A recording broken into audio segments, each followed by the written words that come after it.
Unless you've been hiding in a 2-foot-high bush for the past 6 months, chances are you've at least witnessed the battle royale behemoth that is Fortnite. The premise is simple: land anywhere on the map, quickly find weapons, and survive. The goal is to be the last person standing, and there will be 99 other players trying to do the same thing.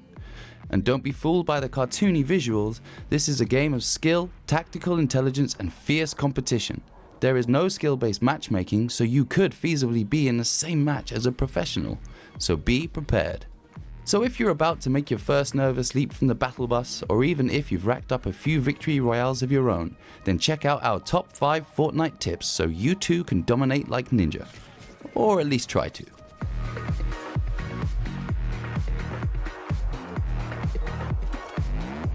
Number 1.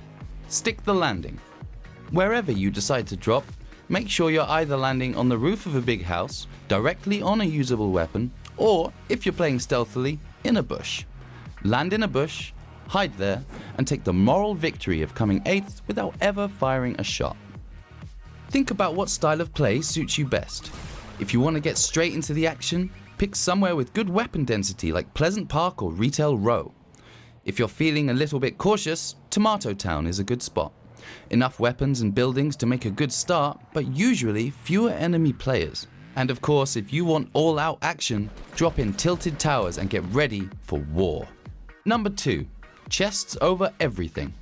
Okay, so you've landed, you've survived the first 30 seconds, and now you're figuring out your plan of attack. Except all you have is a grey pistol and a couple of bandages.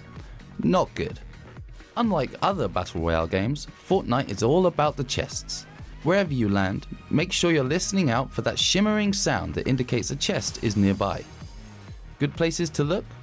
The attic spaces in houses often hide a chest or two, and sometimes you can smash down into an underground basement to find one. Outside of killing someone in the late game, this is the best and most important way to gather the kind of loot that will see you stand a chance when the going gets tough and the circle gets tougher.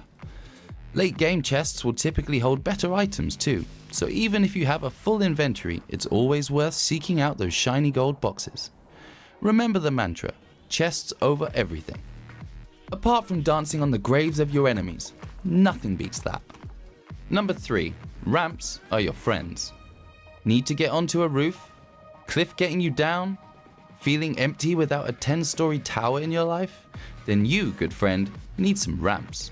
Without an expert-level understanding of those angled allies, you'll never be able to compete at the top levels of Fortnite. You won't even be able to get the chest in the first house you walked into. Key things to remember then: like everything you build, ramps can be walked on as soon as you place them. But don't forget you can jump through them for a split second, otherwise you'll be stuck underneath like a prisoner in a tiny attic. Build a bunch of ramps in a row to climb a hill or a tall building, or construct a nice basic defensive square by dropping 4 vertical walls, then popping a ramp in the middle. Each single piece will cost either 10 wood, stone, or metal to build, so you'll need 50 just to craft a quick box with a ramp. It's confusing at first.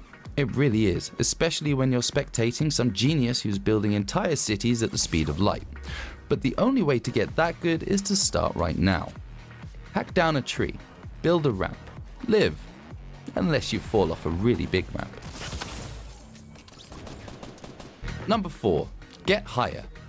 It's pretty much the simplest concept in any combat game, but the amount of people who will helplessly shoot up at a couple of head pixels when their opponent has an entire body to aim at, it's madness.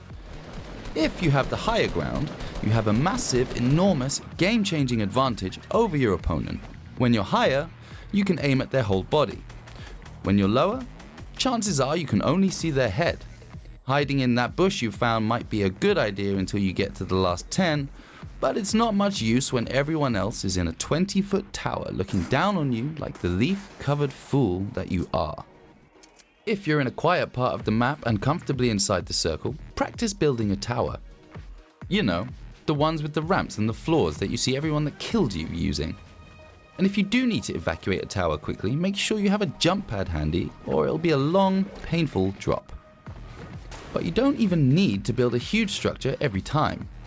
If you're on top of a hill, you'll be better than someone at the bottom of a hill. Same for ramps. Same for everything.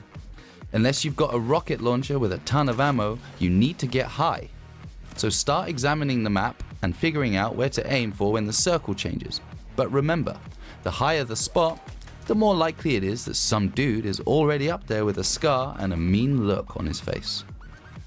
Number 5. Ride that storm. If you're not the kind of player who can take out 4 opponents in one mad flurry with a shotgun, or can build the kind of superstructure that would make an architect jealous, then you're gonna have to get very smart with that most deadly of weather patterns, the dreaded storm. Smart Fortniters will do one of 2 things. Get to the center as quickly as possible and dominate from there, or more likely, hover at the edges of the circle, slowly moving in at the last possible second, always watching behind them, always checking the map to figure out where their opponents may well be, and always dicing with the very real possibility that they forget to move and suffer the worst kind of Fortnite death there is. Crawling around in the purple stuff with 0 hope of survival. If you're using this tactic, you'll need to keep an eye on the map for when the circle is moving and pay very close attention to the timer, particularly listening out to those familiar ticks that indicate the circle is coming in. If you can master that storm ride though, you can consistently make the top 5, putting you in with the best possible chance of victory. You're always dicing with potential death being near that storm, so loot quickly early game and only add to your inventory when you know it's not going to get you swallowed by the storm or leave you out in the open, in the sights of enemies who are looking out for players just like you. Now, gone are the days where you could win with storm riding alone. You're going to need some building skills and some decent loot too, but those who master the art of the circle will always have an advantage over the millions of players who aimlessly sprint around the middle of the map, making noise, dancing like idiots, and coming 65th. Don't be that guy. Have your own essential tips the world should know? Share them in the comments. Click the thumbs up if you liked this video and subscribe to Ultimo Hombre for more game guides, competitive gaming, and news from our live events. See you next time.